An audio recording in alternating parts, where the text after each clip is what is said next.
Good afternoon. Myself Vikas Yadav from Buddha institute of pharmacy. आज हम लोग डिस्कशन करेंगे about neuromuscular blocking agent known as neuromuscular blockers.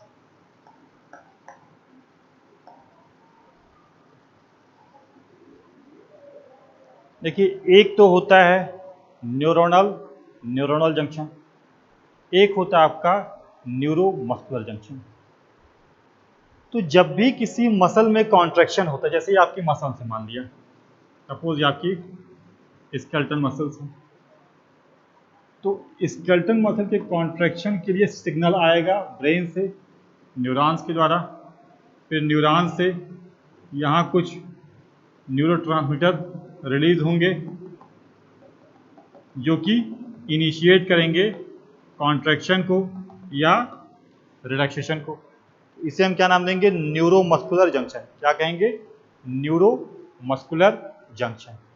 तो neuromuscular blocking agent ये इसी न्यूरोमस्कुलर जंक्शन पे अपना एक्शन देते हैं, ये इसको ब्लॉक कर देते हैं। जब ब्लॉक कर देंगे तो सिग्नल जो भी आएगा वो मसल तक नहीं पहुंचेगा, आगे कॉन्ट्रैक्शन नहीं। बेसिकली जो इनका यूज किया जाता है, इनका यूज एनेस्थीसिया के साथ में दिया जाता है, या कभी आर्थोपेडिक में डिसलोकेशन वगैरह हो जाए उसको ट्रीट करने में इसका यूज किया जाता है। अब इनको डिवाइड किया गया है दो कैटेगरी में। क्लासिफिकेशन अगर पढ़ते हैं उनको तो क्लासिफाई किया गया है दो कैटेगरी में, नॉन डिपोलराइजिंग या कह सकते हैं कॉम्पिटिटिव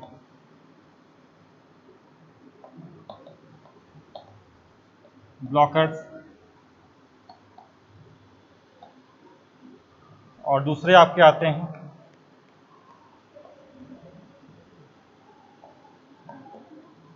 डिपोलराइजेशन ब्लॉकर।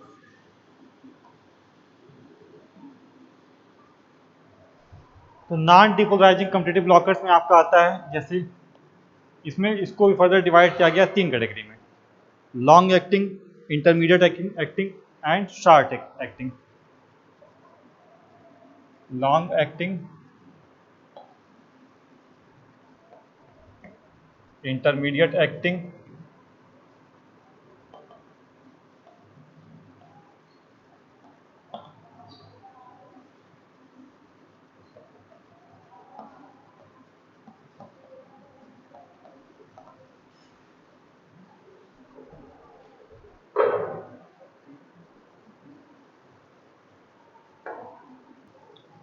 तो नॉन डिपोलराइजिंग ब्लॉकर्स या कॉम्पिटिटिव ब्लॉकर्स को डिवाइड किया गया तीन कैटेगरी में, long acting, intermediate acting, short acting.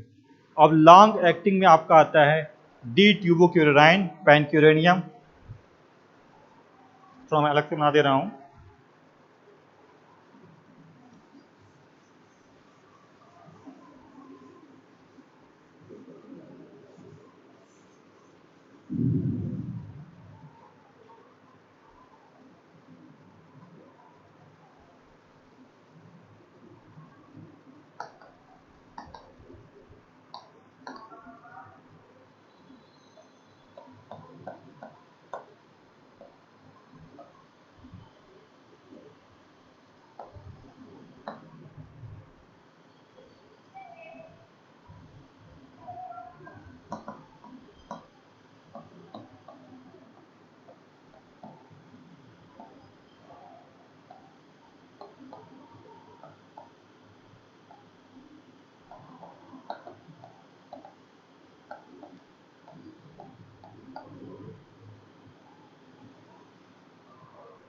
तो पहला है आपका नॉन डिपोलराइजिंग या कॉम्पिटिटिव ब्लॉकर्स, और दूसरा है आपका डिपोलराइजिंग ब्लॉकर्स।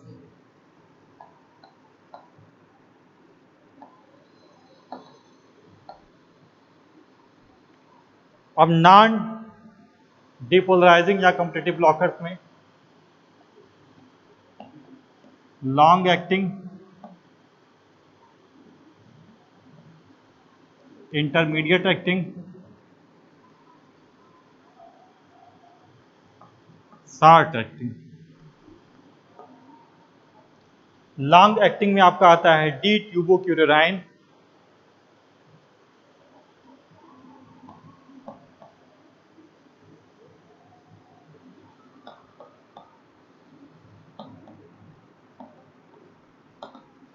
पैनक्यूरोनियम,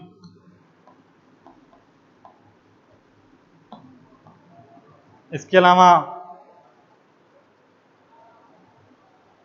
पाइपीक्यूरोनियम, डुक्साक्यूरियम,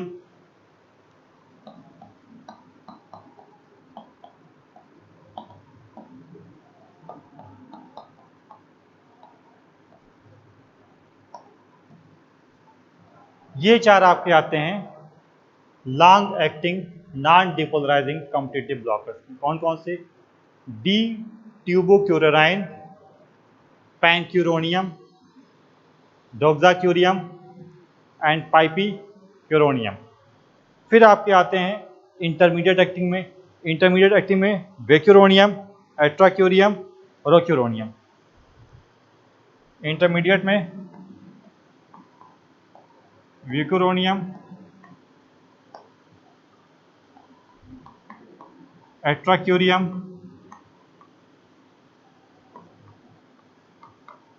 रोक्यूरोनियम। वेक्यूरोनियम, एट्राक्यूरियम, रोक्यूरोनियम, ये तीन आपके आते हैं इंटरमीडिएट एक्टिंग में। शॉर्ट एक्टिंग में माइवाक्यूरियम, शॉर्ट एक्टिंग में आपका आता है माइवाक्यूरियम।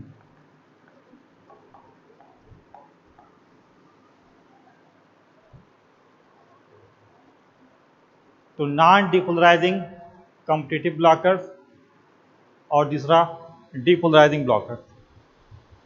पहले में आपका आता है लॉन्ग एक्टिंग, इंटरमीडिएट एक्टिंग और शॉर्ट एक्टिंग।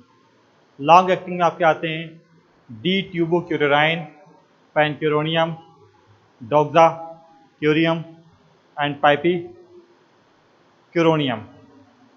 इंटरमीडिएट एक्टिंग में आपका आता है वेक्यूरोनियम, एट्राक्यूरियम एंड रोक्यूरोनियम।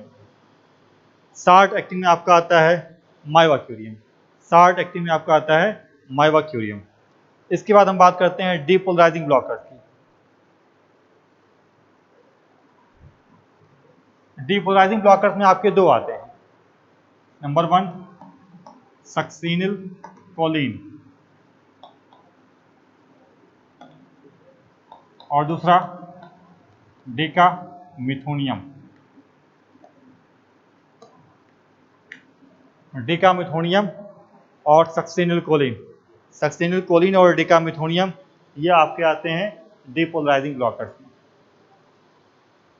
तो यानी कि न्यूरोमस्कुलर ब्लॉकर्स को डिवाइड किया गया है दो कैटेगरी में, नॉन डिपोलराइजिंग कॉम्पिटिटिव ब्लॉकर्स और दूसरा है आपका competitive blockers. Non depolarizing competitive blockers को फर्दर डिवाइड किया गया तीन कैटेगरी में, लॉन्ग एक्टिंग, इंटरमीडिएट एक्टिंग और शॉर्ट एक्टिंग।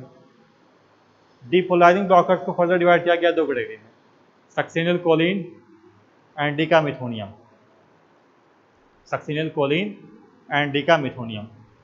लॉन्ग एक्टिंग को D tubocurarine, pancuronium, doxacurium, pipecuronium. Intermediate acting में vecuronium, rocuronium, atracurium. Short acting में आपका माइवाक्यूरियम। फिर डिपोलराइजिंग ब्लॉकर्स में सक्सिनिल कोलिन एंड डेकामिथोनियम। ये आपका क्लासिफिकेशन। अब इसके बाद हम पढ़ेंगे अलग अलग ड्रग्स के बारे में अलग अलग। तो सबसे पहले हम पढ़ते हैं, सबसे पहले हमको थोड़ा समझना होगा कि आखिर मसल कॉन्ट्रैक्शन होता क्या है।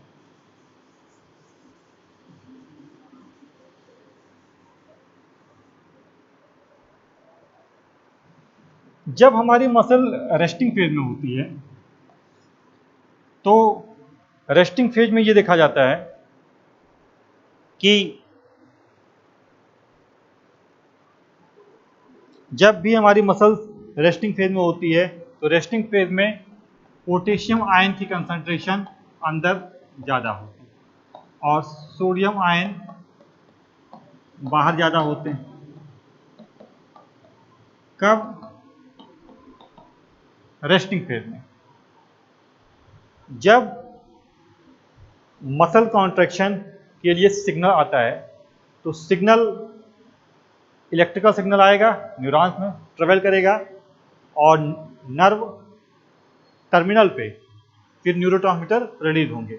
उन न्यूरोट्रांसमीटर के रिलीज होने की वजह से एकाएक सोडियम आयन का अंदर की तरफ मूवमेंट और पोटेशियम आयन का बाहर की तरफ मूवमेंट शुरू हो जाएगा। इस घटना को हम नाम देंगे क्या? डीपोलराइजेशन। क्या नाम देंगे? डीपोलराइजेशन।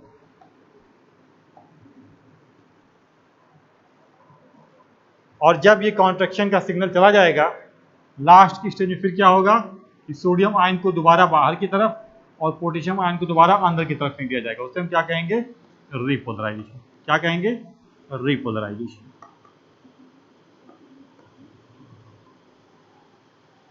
अब अगर हम कुछ ऐसा कर दें कि एसिटिल कोलिन को यहाँ पे जुड़ने ही ना दें, तो क्या ये अंदर आएंगे? ये बाहर जाएंगे? नहीं।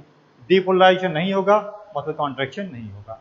तो ganglionic blocking agent, competitive blocker यही काम करते हैं कि एसिटिल कोलिन को स्पेसिफिक साइट पे ज्वाइन होने ही नहीं देंगे। That is known as competitive blocker. तो सबसे पहले हम पढ़ते किसके बारे में? ट्यूबोक्यूराइन।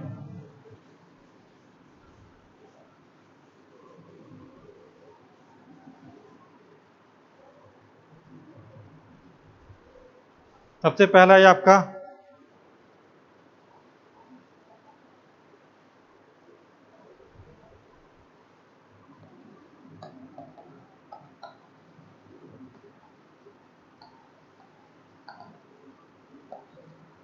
अब इसका फार्माकोलॉजिकल एक्शन पे अगर देखा जाए तो सबसे पहले हम इसका एक्शन देखते हैं अबाउट सीक्वेंस ऑफ पैरालिसिस।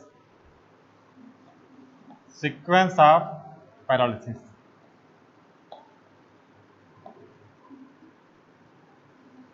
ये देखा जाता है कि अगर इसकी डोज एडमिनिस्टर की जाती है तो सबसे पहले स्मॉल जॉइंट्स, वहाँ की जो मसल्स है वो पैरालाइज्ड होंगी, फिर हाथ पैर की मसल्स, और लास्ट स्टेज में क्या कि जो रिस्पायरेटरी मसल्स हैं, इंटरकास्टल मसल्स, वहाँ जो ब्लॉक कर देगा, कॉन्ट्रैक्शन नहीं होगा, रिस्पायरेटरी फेल्योर। दूसरी चीज देखा जाए effect on central nervous system. Effect on central nervous system. तो ये जो है ये आपका ब्लड ब्रेन डी ट्यूबोक्यूराइन, ये ब्लड ब्रेन बैरियर को क्रॉस नहीं करता है। तो जब ब्लड ब्रेन बैरियर को क्रॉस नहीं करेगा तो ब्रेन पे कोई इफेक्ट आएगा? ब्रेन पे कोई इफेक्ट नहीं आएगा। तीसरा क्या है? Cardiovascular system. ये देखा जाता है कि अगर स्मॉल डोज में इसको लिया जाता है तो कार्डियोवैस्कुलर सिस्टम पर कोई इफेक्ट नहीं आता है, लेकिन अगर हैवी डोज दे दिया जाए तो hypotension, hypotension due to the release of histamine, it cause hypotension, increase the release of histamine.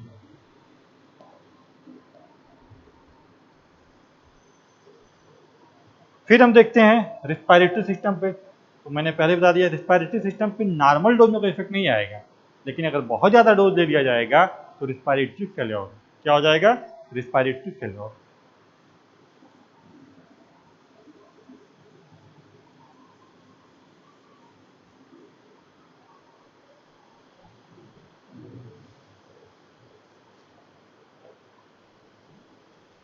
फिर हम देखते हैं histamine release.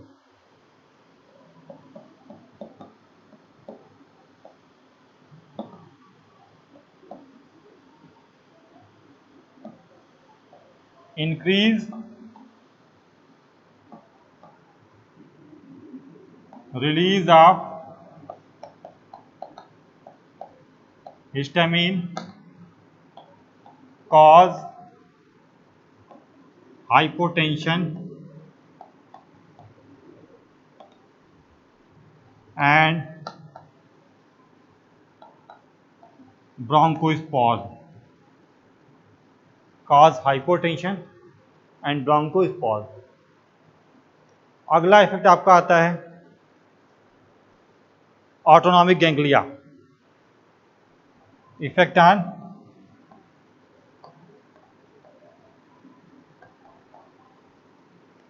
Autonomic ganglia. Autonomic ganglia पे क्या इफेक्ट आएगा? जाहिर सी बात है, गैंग्लियनिक ब्लॉकर्स है, ऑटोनॉमिक गैंग्लिया को ब्लॉक कर देगा। उसको एंटागोनाइज करना हो तो क्या देंगे आप? न्यूरोस्टिग्मिन या पेरिडोस्टिग्मिन या फाइजोस्टिग्मिन, उस ब्लॉकिंग को हटाने के लिए।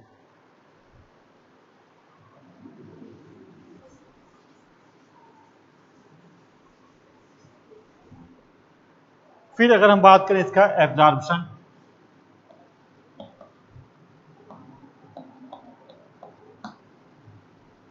And elimination,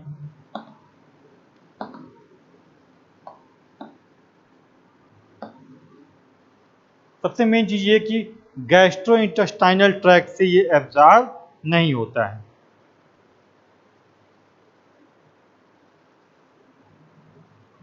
it is not absorb by gastrointestinal tract. तो कहाँ ज्यादा बढ़िया एब्जॉर्ब होगा? Absorb well by IM injection. अगर इंट्रामस्कुलर इंजेक्शन दिया जाए तो वहां पे इसका एब्जॉर्प्शन बढ़िया देखने को मिलता है। इसके अलावा एब्जॉर्ब होने के बाद मेटाबोलाइज लिवर में होगा।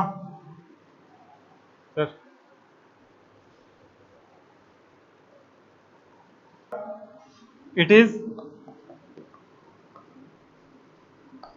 Metabolise in liver and excrete via urine.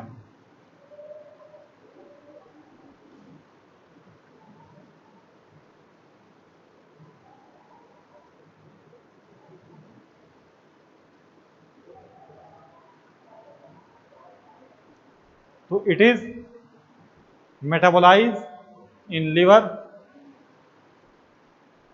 And eliminate via urine. अब इसके बाद खास बात ये कि ये कभी भी ब्लड ब्रेन बैरियर या फिर ब्लड ब्लड ब्रेन बैरियर या ब्लड प्लेसेंटल बैरियर को क्रॉस नहीं करता है। It can't cross blood brain barrier और ब्लड प्लेसेंटल बैरियर।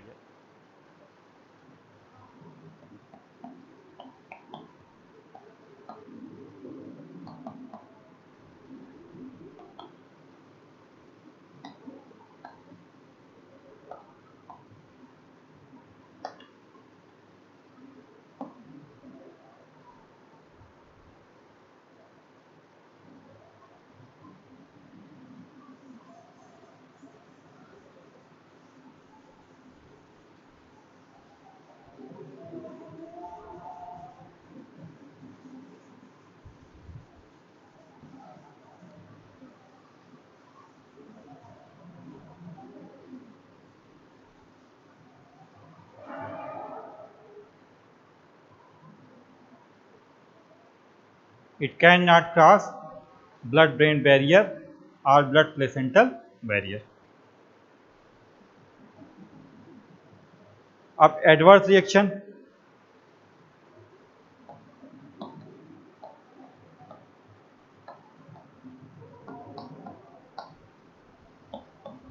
अगर कहीं हाई डोज में ले लिया गया तो हाई डोज में it cause respiratory failure,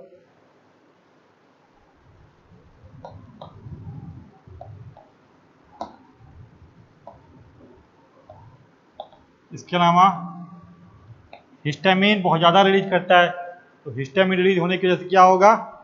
hypotension,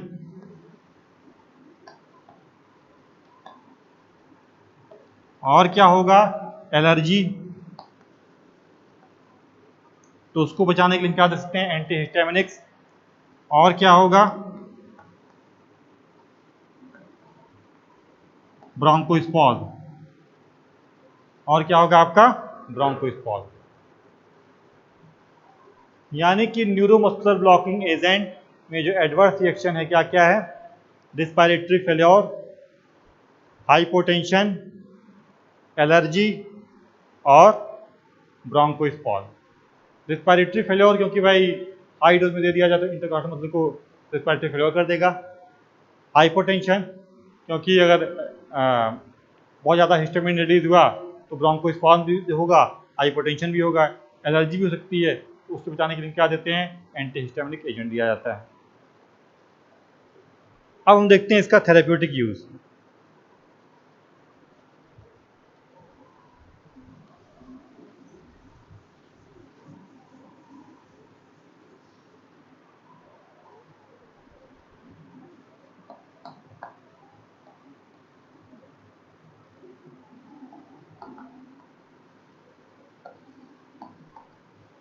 therapeutic use, therapeutic use में क्या आ जाएगा, it is an adjuvant in anaesthesia.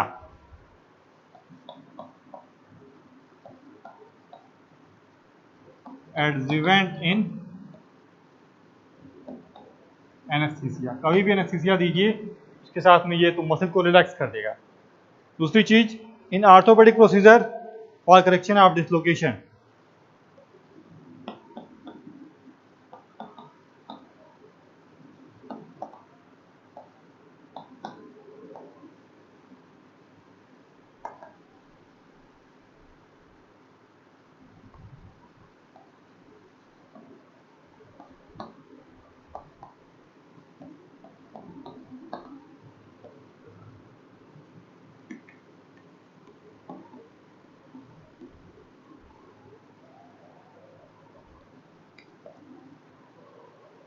तीसरा क्या है,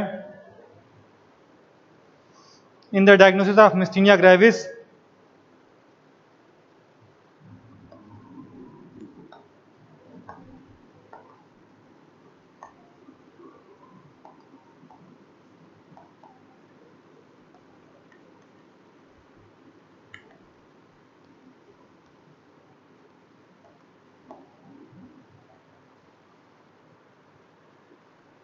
ये इसका थेरेप्यूटिक यूज है। Means therapeutic use, it is used as an adjuvant in anaesthesia, it is used in orthopaedic surgery to correct dislocation, in the diagnosis of myasthenia gravis, इन सब में इसका यूज किया जाता है।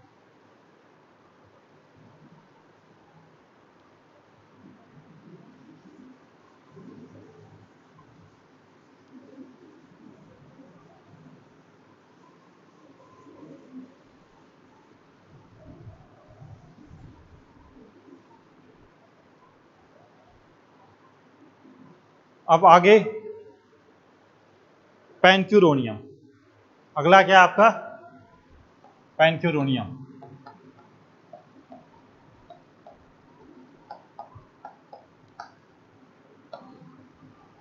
पैनक्यूरोनियम, पैनक्यूरोनियम, it is a synthetic neuromuscular blocking agent with a steroidal structure. It is 5 times more potent than D-tuberculin. It does not release histamine. ये आपकी synthetic drug है, नॉट रिलीज हिस्टामिन,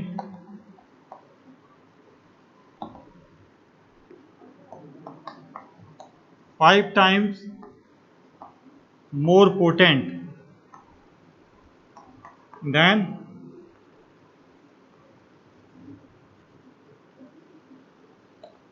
ट्यूबरक्लोराइन। अगला आपका आता है पाइपिक्यूरोनियम, फिर डोक्साक्यूरियम, वैक्यूरोनियम, एट्राक्यूरियम वगैरह। हम खास हमारा डिस्कशन चलता है किस पे, सक्सिनिलकोलिन। और हम देखते हैं सक्सिनिलकोलिन का क्या इफेक्ट है।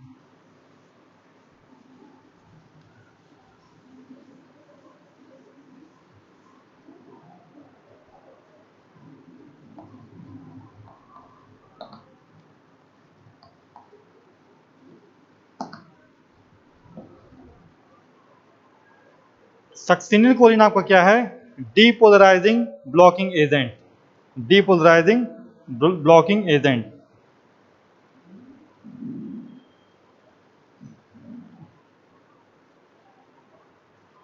सक्सिनिल कोलिन का जो स्ट्रक्चर है वो जैसे एस्टिल कोलिन के दो मॉलिक्यूल को आपस में जोड़ दीजिए तो उसका जैसा स्ट्रक्चर होगा वैसा स्ट्रक्चर किसका होता है? सक्सिनिल कोलिन का। तो succinylcholine just like acetylcholine it cause depolarization. पहले वाले क्या करते थे? डीपोलराइजेशन को रोकेंगे, होने ही नहीं देंगे क्योंकि एस्टिल कोलिन को ब्लॉक कर देंगे। ये क्या करेगा? Succinylcholine cause prolong depolarization, persistent depolarization, persistent depolarization. It act by persistent depolarization. तो होता क्या जब इसको दिया जाता है तो शुरुआत में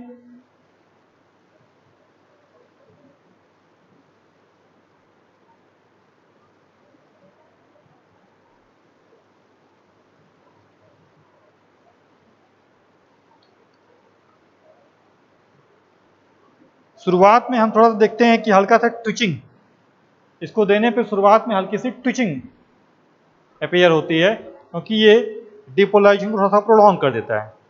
succinylcholine is destroy bye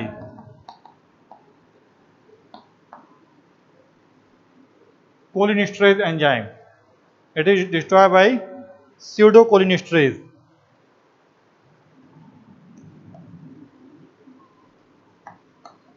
It is destroyed by pseudocholinesterase. तो pseudocholinesterase एंजाइम ये क्या काम करेगा? कोलिनेस्ट्रेज, ये एस्टिल कोलिन या इसके जैसे मॉलिक्यूल को ब्रेक कर देगा। इसीलिए इसका जो ड्यूरेशन ऑफ एक्शन है, duration of action is about 3 to 5 minute, 3 to 5 minute. ये दिखाया जाता कि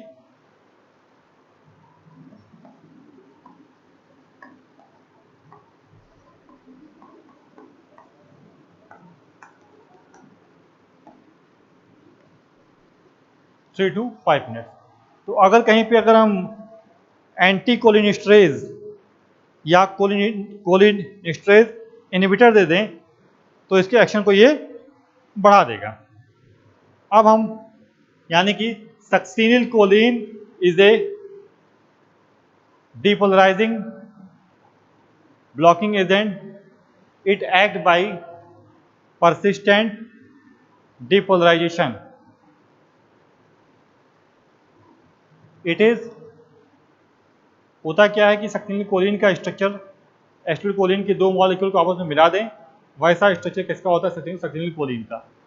तो it is destroyed by pseudocholinesterase enzyme. Duration of action कितना होता है? 3 to 5 मिनट्स। अब हम चलते हैं next, myasthenia gravis.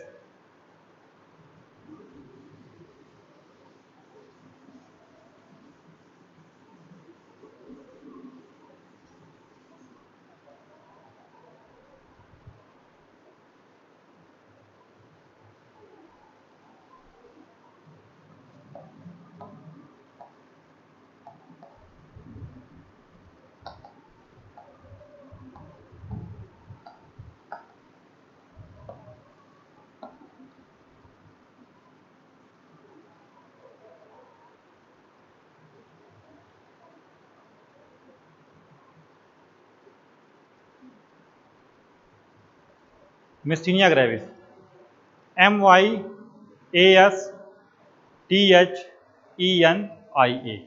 Myasthenia gravis, इसको याद रखिए। मिस्थीनिया ग्रेविस एक ऐसी डिजीज होती है कि जिसमें कुछ समय के बाद मसल्स धीरे धीरे वीक होने लगती हैं। क्यों? क्योंकि एस्टिल कोलिन जरूरी है फॉर द मसल कॉन्ट्रैक्शन। भाई मसल कॉन्ट्रैक्शन के लिए सिग्नल कहाँ से आएगा? ब्रेन से, in the form of neurotransmitter acetylcholine. अगर ये एस्टिल कोलिन की ऑप्टिमम अमाउंट रिलीज ना होकर के कुछ कम अमाउंट रिलीज होगी तो क्या उतना थ्रेशोल्ड होगा कि मसल कॉन्ट्रैक्ट करे? नहीं। तो जब लंबे समय तक कॉन्ट्रैक्शन नहीं होगा तो मसल धीरे धीरे वीक होने लगती है। It means it is a disease identified by weakness of skeletal muscles due to decrease release of acetylcholine. Acetylcholine कम रिलीज हो रहा है इसलिए मसल प्रॉपर्ली कॉन्ट्रैक्ट कर नहीं रही है। अच्छा, जितना रिलीज हो जा रहा है वो तुरंत डिग्रेड हो जा रहा है, क्यों? Due to the effect of enzyme acetylcholinesterase. तो अगर हम इसके ट्रीटमेंट में कोलिनेस्टरेज इनहिबिटर दे दें तो कोलिनेस्टरेज इनहिबिटर क्या काम करेगा कि जितना एसिटिलकोलिन रिलीज हुआ उसको जल्दी डिग्रेड नहीं होने देगा। तो कहीं ना कहीं कुछ हद तक उसकी इफिकेसी ये मतलब मिस्थीनिया ग्रेविस के ट्रीटमेंट में कोलिनेस्टरेज इनहिबिटर या एंटी कोलिनेस्टरेज को भी देते हैं। ये क्या काम करता है कि जो भी एसिटिलकोलिन रिलीज हुआ है उसको डिग्रेड होने से बचाता है।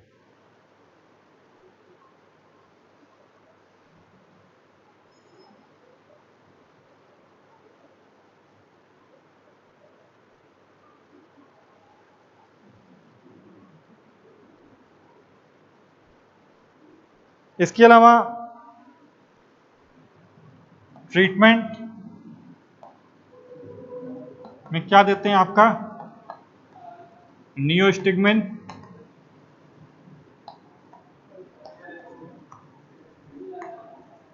पिरिडोस्टिग्मिन, नियोस्टिग्मिन और पिरिडोस्टिग्मिन को भी यूज करते हैं drug of choice for the treatment of myasthenia gravis. इसके अलावा पिरिडोस्टिग्मिन। अब हम बात करते हैं अबाउट डेंट्रोलिन।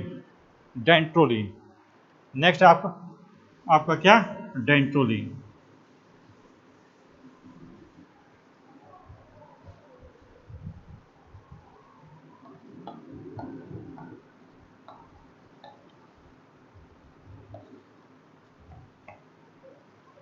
डेंट्रोलिन क्या काम करता है कि डेंट्रोलिन का ACH से कुछ लेना देना ही। It inhibit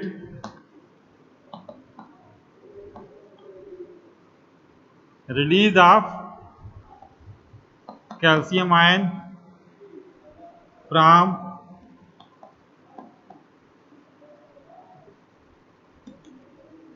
sarcoplasmic reticulum. Dantrolene it inhibit release of calcium ion from sarcoplasmic reticulum. मतलब क्या कि जितने भी आप तमाम अभी आपने गैंग्लियोनिक ब्लॉकिंग एजेंट पढ़ा, ये कहीं ना कहीं एसिटिलकोलिन के एक्शन को इफेक्ट डालेंगे बाकी सब, लेकिन डेंट्रोलिन का एसिटिलकोलिन से कोई मतलब नहीं है। एसिटिलकोलिन आए कुछ भी करे, ये सिंपल सा स्केलेटल मसल्स के अंदर मौजूद सार्कोप्लाज्मिक रेटिकुलम से कैल्शियम आयन की रिलीज को रोक देगा। तो कितना भी सिग्नल आए मसल कॉन्ट्रैक्ट नहीं। तो